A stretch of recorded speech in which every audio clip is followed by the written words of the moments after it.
Hello everyone, welcome to IAS Darshana. I'm Neha Sudhakar Sanil, Director of IAS Darshana. Today, we are here to know how to prepare for UPSC examination as a beginner. You might all have thousands of ideas in your mind, but the most important thing is mental preparation.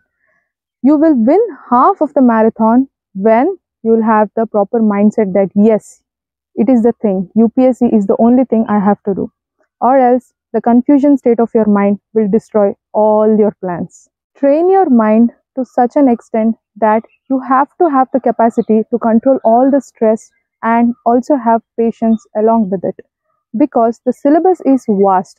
When you sit for study, it will take one whole year just to finish up the syllabus. Remaining optionals and preparation for prelims is different. So, train your mind. Be confident that yes, I have fixed my mind to do only UPSC and nothing else. Start with knowing the syllabus properly. Whenever you start to prepare for UPSC, the first thing you have to know is syllabus. You have to know the syllabus properly, go through the syllabus properly, know which are the subject you have to study for UPSC, because that is the main thing when you come to UPSC. Because when you go to the GS papers, you will have to connect one GS1 to GS2, GS2 to GS3 also. So it is better firstly go clear with the syllabus. Another main important thing is going through old question papers, because it is the guiding light towards what UPSC exam exactly needs. Here, while you study economics, polity, or different various subjects which UPSC gives in its syllabus, but the main important thing is not improving your knowledge. Here, the main important thing is you have to increase your marks to reach high position. That is the only thing old question papers will guide you to.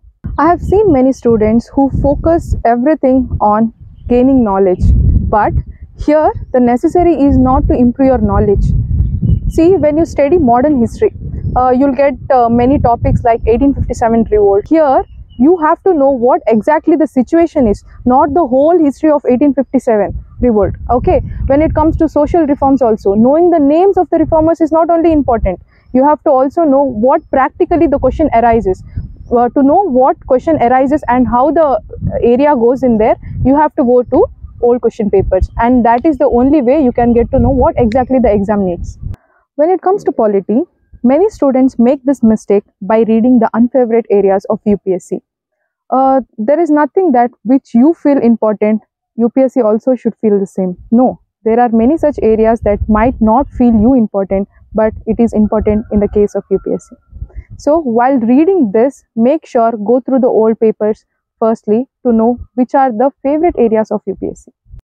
While reading economics, it is not that you want to become an economist and by that perspective you have to read economics. No, you have to read economics on the basis of what exam actually needs.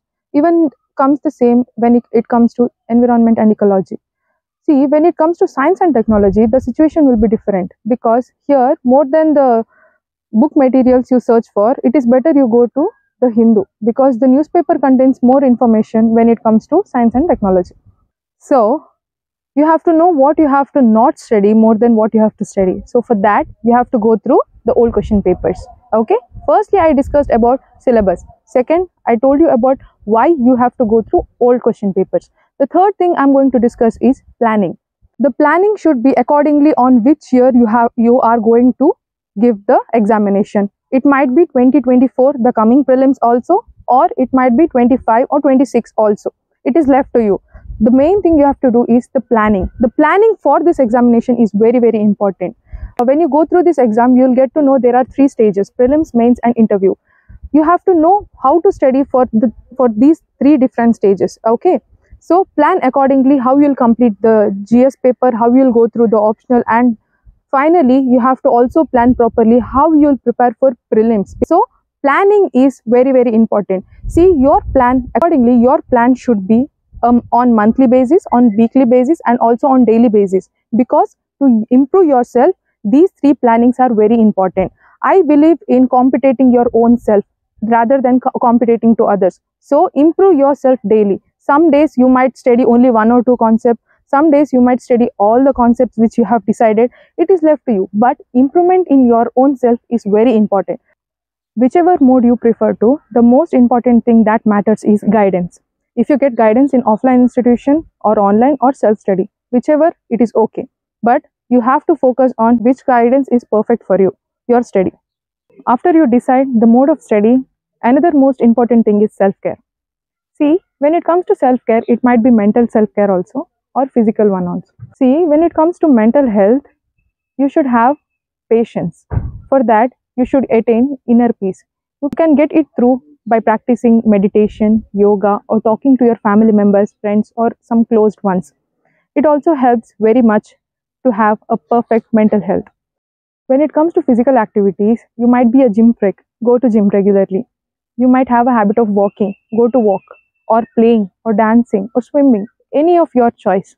Practice it because keeping your focus in that also matters a lot for your physical health. And the most important thing is having a good appetite. Have good food, take good care of yourself, take a maximum amount of sleep because to remember everything in your brain, you also need some maximum amount of rest. So that all matters. The sitting posture while you sit for study, the sitting posture also matters a lot. So take good care of yourself. While you start your preparation, always remember these 5 points: syllabus, old question papers, planning, mode of study, and self care. All the very best on behalf of IAS Darshana for the students who are appearing for 2024 examination, and best of luck for the students who are preparing for 2025 examinations. Thank you.